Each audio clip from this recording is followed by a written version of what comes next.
Nagbabalik ang PTV Sports at ngayon makakakwentuhan natin si May Max, ang inaugural champion ng Pinoy Wrestling Promotion na Puso Wrestling. Magandang umaga.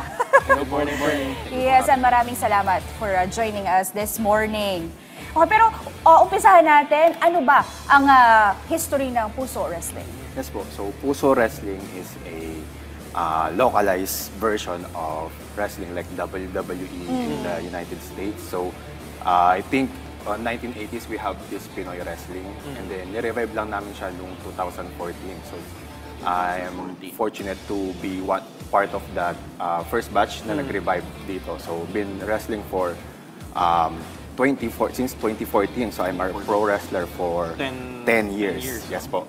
And ayun nga, Puso Wrestling, the promotion starts last year. Last year, okay. Yes po. Alright, sir. Pero pwede mo po bang ibahagi sa amin as a pioneer po ng wrestling dito sa Pilipinas? Ano po yung mga naging challenges bago ito na itatag? Dahil for sure, ang daming mga pros and cons dyan dahil nga yung mga iba, lalong-lalo yung mga wrestling fans natin, marami silang mga sinasabi about sa WWE, tapos gagayahin ng mga Pinoy. Alam mo naman dito sa atin sa Pilipinas. Pero anong masasabi niyo po sa mga struggles, mga pinagdaanan natin? Yes po, totoo yung struggle and nakaka-proud lang kasi we started from the scratch. So wala talagang back in 2014, kami lang talaga nag-train. We started training in a boxing gym, a boxing ring na sobrang tigas ng pad, and then talagang kami lang nag-start and nag-train to ourselves. And throughout the years, there are some international stars like that came from WWE like Tajiri, Ho Hulun, Chilo Willie na to help us maging mas polish or mas maging magaling pa sa wrestling. When it comes to stereotypes naman po, yan nga. I think it is the usual ugali ng Pinoy to compare others in the style, ganito WWE, dapat ganito yung katawan nyo. Oo, ganun kasi yung mga sinasabi ng mga fans, di ba? So, na parang sa WWE, puro mga tigasin, mga malalaki yung katawan. Pero dito sa atin locally, puro mga Big guys. Big guys talaga. O parang lahat mga The Big Show daw. Yeah, nakukuha namin lagi yun. Pero hindi nila na siguro nakita yung part na we are trying hard. We are really doing our best to be in the best shape. Siyempre, pro wrestling ang physical yan. So, dapat talaga you are in the best shape of your life. So, hindi nila nakita yun, the injuries and the struggle na kinakaharap namin. Which is fine. Okay lang naman. And then, ayun nga, we train talaga. Especially sa akin, like, I started like, before pandemic, I was like almost 300 pounds. And then I decided to change that and to be parang plano ko, paano ba ako magiging top champion? Paano ba ako magiging kampiyon? I started to lose weight. So, I think right now, I'm from 300, naging 230 pounds. So, talagang you need to, it's something to be proud of. Kailangan mo i-share sa amin kung paano mo ginawa yun. Yun nga, na-realize ko like, ano ba, magte-10 years na ako sa wrestling. So ano ba ang mga plano ko or paano ko ba maging champion or what. So I started to myself. So started to exercise and to gym regularly, to eat healthy. And ayun, when started to lose pounds and then started to level up my game in pro wrestling din naman po. So we have some wrestlers here in the Philippines na nakakapag-training or nakakapag-wrestling din international. So, dinadala nila yung knowledge na yun, binibigay sa amin. So, ayun nga, doon namin na-level up yung sarili or yung skills namin. Interesado ako, paano ka napunta sa wrestling? Ayun nga, gaya ng iba siguro, like, parang childhood dream nila to to be wrestling, watching WWE. Yun ang kinalakihan talaga natin, Actually, diba? naalala ko pa dati, meron akong mga figure. Yung maliit na laruan. Oo, yung mga binibili ko dati, sila The Big Show. Ayun nga, started as fun and then, I think, for me, fan na din ako ng physical sports. So before pro wrestling, nag-training din ako, nag-karate din ako, and all those physical stuff na ginawa ko. And then, ayun nga, think start and then there are some like group of people na what if ibalik natin yung pro wrestling dito sa Pilipinas? What if we revive Pinoy wrestling? And then 2014, yun nga, nagsama napag-desisyon na namin na mag-training just kahit sa boxing gym lang, okay lang, started from the scratch. Kaya nakaka-proud ngayon kasi we have our own gym na proper wrestling ring talaga. May sariling gym na pinagtitrainingan kami, and then yung tinuturo sa amin comes from the professional wrestlers talaga, international. Ayun. Sir, ngayon, meron tayo dito sa gitna natin itong wrestling belt champion. Speaking of a champion, ano po, pwede niyo po ba ibahagi sa amin kung anong belt po ito? Yes po. So ito po ang Pusong Pinoy Wrestling Championship. So siya ang top championship sa aming promotion, which is Puso Wrestling. So nagkaroon ng... Sabi mo first ka, no? First champion. So nagkaroon po Pioneer ng talaga tournament last year. And then yun nga po ay kinalaban ko ay tatlong wrestlers din. Tatlong wrestlers ang aking kinalaban din sa Sabay-sabay, finals. sir? Hindi naman. Akala ko, like elimination round siya. versus 1. Elimination round siya. And then sa finals, nung November 30th niya, I crowned as the inaugural Pusong Pinoy Wrestling Champion. Kamusta naman yung journey mo para makuha itong championship belt? Yun nga, I think I can say for myself that it is the one of the most inspiring journey na sa Pinoy wrestling because ang daming struggles. I've been in the pro wrestling scene since 2014. Nagre-wrestling na ako for 10 years. Dumating na nga sa isip ko na mag-retire na, but I don't know, maybe there are fans na sinusuportahan ako. There are people na naniniwala sa akin. So I need then to believe in myself. Despite of nangyari, there are other promotions na nagsara, na-injured pa ako, I dislocated my knee, and then came back. I became overweight, almost 300 pounds. Ayun nga, I think pinush ko talaga yung sarili ko na nothing is impossible pag naniniwala ka na kaya mo maging kampiyon. Ayun. Pero dun sa mga struggles na nabanggit mo, sir, no? And then yung dun sa mga inspiring moments na napagdaanan mo, ano po yung parang ano ba yung mga pinaka masasabi mong highlight nung journey mo hanggang sa maging champion ka? Ano yung mga hindi mo makakalimutan? Ayun din, I think in a bad way na-injured ako noong 2017 during the wrestling match, na-dislocate yung knee ko. So During a match? During a match. So, I've been out for a year. So, I think pumasok na rin sa isip ko na mag-retire na or hindi na ituloy. But there are people na sila yung inspiration ko na hindi nila ako nakakalimutan eh. Tinatanong nila, kailan ka babalik? Kailan ka babalik? Yun yung nag-push sa akin na and then after 1 year, nakabalik nga ako. And then yun nga, after pandemic, we are fortunate na may wrestling pa rin after pandemic. So, ayun, inspiration for this one. Kasi ang daming struggles eh. Maraming beses na ako nagtatry to challenge for a top championship sa mga ibang promotion before. And this is the first championship top championship na napalanunan ko dito. Isa sa mga challenge ng isang atleta, yung talagang magka-injury ka. And you mentioned your knee injury. Apart from the people na talagang who became an inspiration para sa'yo, ano yung talaga naging drive mo para makabalik, para makarecover? Ayun nga, aside from the fans na akala ko parang medyo ina-accept ko na baka makalimutan nila ako kasi wala ako sa wrestling for a year. Pero ayun nga, pag nakikita nila ako, ay Max, kailan ka babalik? Max, kailan ka babalik? And then for my son, may anak na rin po ako. So, siya rin yung inspiration ko na makita niya ako na nagre-wrestling. And yun nga, parang tumatak din sa isip ko na sabi niya, Daddy, dapat manalo ka. So, yun yung naging inspiration ko to push and to maging champion. With that being said, meron ka pong baby, no?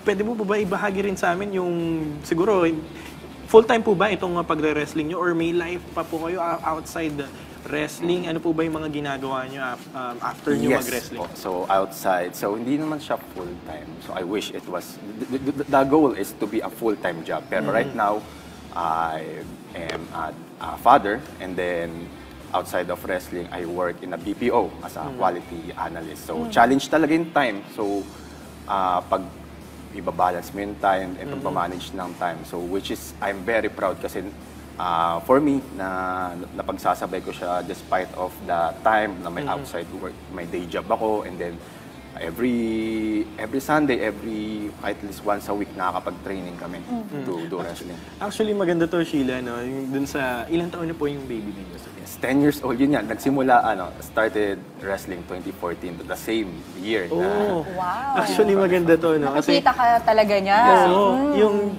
balang araw, siguro paglaki niya, nung anak niya, no? Kung tumanda na yung anak niya, may maikikwento siya dun sa mga kaklase niya.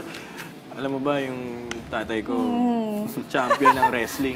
Tsaka yun Diba? yung nagiging inspiration Oo. talaga ng mga bata. I mean, syempre, they look up to their parents. Lalo na nakita ka niyang, while he's growing up, nakita ka niya na nagko-compete. Oo. So it will inspire him probably. Do you want him to be a wrestler then in the future? Nasa sa kanya naman na yun. If, kung anong gusto niya sa buhay, kung if gusto niya maging pro wrestling, then siyempre 100% support tayo dyan. Yes. So, going back to, dun sa wrestling, itself, and then dito sa puso, marami, for sure, na mga kritiko dito. So, pwede po bang sabihin nyo kung ano yung mga madalas nyong nababanggit or mga criticize itong event na ito? Comments, Oo, yung mga feedback comments. ng mga Pinoy analyst. Oo. Madami talaga. Like, Oo. yun nga, first is, ginagaya lang namin WWE. Like, we are trying hard na kami. Which is totoo naman, we are trying so hard. Yes. And then, yun nga, the usual stereotype na, dapat ganito, dapat malaki katawan nyo, dapat, masal-masal kayo, mga ganong bagay, mga And di naman siguro mawawala yun, I think. And as long as nag-engage sila or interesado sila sa produkto na binibigay namin, wala namang problema. And then, there are some critics na maganda na tinitake namin as challenge and then binabago talaga namin yung sarili namin. Tulad ng ano yun, sir? Yun nga, like, pag nakita nilang mabagal daw mag-move, siyempre ako, like, nakita ko yun, na-challenge ako. Siyempre, talagang parang dinoble ko yung training ko para maging mas maayos, mas polished sa ring. And yun nga, when it comes to fitness, then, ayun nga, we try. So, aside from wrestling, aside from training sa pro wrestling once a week, during weekdays na nag-gym ako, and I think other wrestlers din nag-workout na rin sila, nag-gym sila during the weekend, and aside from the weekly training na ginagawa namin. Sir, matanong ko lang din, gaano nakalaki sa tingin mo yung local scene natin ng wrestling dito sa Pilipinas since 2014 na nagsimula kayo? I think malaki naman na siya. Like, before, nagkaroon ng TV deal, and then, yun nga, there are people na napapanood kita sa TV, may mga ganun mga bagay. Then, ayun nga, malayo pa for our goal for this to be a day job. Pero we are just happy na nagagawa namin yung passion namin, nagagawa namin yung gusto namin gawin, which is to be a pro wrestler. Speaking of that po, sir, addition lang po, ano po ba yung parang goal nyo? Kasi sabi niyo, hindi nyo pa nare-reach yung goal nyo. So ano po ba yung pinaka-goal natin or dream natin for local wrestling natin dito Yun sa bansa? For me, personal goal ko is, aside from being a top champion, ito makapag-wrestling international. So, I wanted to start in Southeast Asia. May mga promotion din kasi sa Southeast Asia, like Malaysia, Singapore, Thailand, and then possible in makapag-wrestling sa Japan. And aside from that, the goal namin lahat is from this pro wrestling to become a day job. Like, ito na yung magsusuporta sa amin, sa araw-araw din sa daily needs namin, and mas makilala pa siya. There are makapag-inspire pa kami.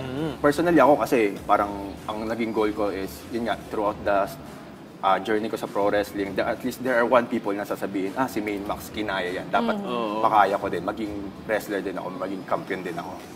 Ako naman ang tanong ko ay medyo technical. Kasi pag nanonood ka ng wrestling, makikita lang nila, yan, katulad yan.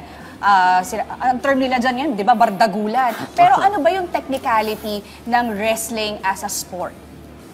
I think technicality is a mix of physical and entertainment, and then telling a story inside the ring. So nagkukwento kami ng storya sa ring. So there are good guys and there are bad guys. So usually ang chine-cheer ng mga tao is the good guy, and then ayun nga, and in the end may mananalo, and then ang importante din is magkaroon kami ng reaction after namin sa match. Pero paano ba na paano na maintain itong wrestling event na ito at itong organization na ito, Puso? Paano po ito na maintain since 2014 up to now na talagang malakas pa rin? Sino po ba yung paano po yung kumukuha yung pondo dito? Paano yung The people behind mismo sa Puso Wrestling. Usually may started from kami lang, and then yun nga, nagkaroon ng ang pinaka-source of income is yung mga fans na bumibili ng ticket. Meron din kami merchandise, like yung suot ko. Yeah. And then, yun yung ways na nasosuportahan nila kami. And then, yun nga, I think if they want to support us, we also find sponsorship. And sa mga ring, we put like the sponsors logo there para makita nila na yung mga logo nila, and then to support us. Bakit May Max? Main Max is kind of my nickname, and then main Max, like I want to be the main event, the main guy. Ayos Very yun. Very interesting, deep. oh. Maganda yun. Pero sir, Main Max, no? Meron ba kayo dito other than dun sa mga event natin? Meron kayong mga pa-event para sa grassroots program nyo para syempre hindi lang mga adults, pwede rin tayo paano mga kayo kabataan. nag-encourage, di ba? Ng mga, mag-invite sa mga gustong at the same time, mag-wrestling. parang way din to para pagpapalawig ng sport ninyo. Yeah, so sa Facebook page namin, which is Puso Wrestling, I think we started this year like a tryouts, or we call it a factory. So dun kami nag-encourage for the people na gustong matry itong pro wrestling. So, ayun nga, so doon nila matututunan yung mga basic moves or yung mga basic na exercise and drills na ginagawa namin. Sabi mo, nagpapa-try out kayo. Ano ba yung hinahanap nyo sa isang atleta na gustong mag-wrestling? Siyempre, dapat physically fit, and then 100% commitment na gusto nila tong gawin, na gusto nilang maging pro wrestling. Hindi pwede yung parang trip-trip lang, parang gusto mo lang. Mga gusto mo lang. Dapat fully committed ka, and then yung oras, outside of training, dapat ka din, physically, may ginagawa ka rin physical, like training the gym, or jogging, or whatnot na ginagawa mo, aside from the training. Okay. So ngayon, this is your chance para mag-message o invite sa lahat ng mga wrestling fans out there. Yes po. So, totoo, may wrestling na sa Pilipinas, and ayun nga, kung gusto nyo, ito talaga yung passion nyo, ito talaga yung dream nyo na maging pro wrestling, message Puso Wrestling page, and then yun nga, we have tryouts, doon kayo matututo kung yung mga basic training and the drills na dapat matutunan for you to start the pro wrestling, your pro wrestling journey. Batiin, sir. Meron kong gustong mga batiin. Pasalamatan, yan. Yung baby mo, sir. Yun nga, hi sa anak ko. Tinatawagan namin siyang Pinoy Wrestling Baby, si Nigel. And then, Puso Wrestling roster, sila Coach Fabio, Coach JDL, and lahat ng people behind Puso Wrestling. Maraming salamat. And we also have weekly live stream. So, nagle-live stream din kami sa aming Facebook page, and then Dexcon. Follow din Dexcon for future events. Yeah, very interesting nga yan. Kaya naman maraming salamat, May Max, sa pagpunta nyo dito and engaging with us, gracing us with your presence. May Max, the champion of Puso Wrestling. Thank you so much. Yan.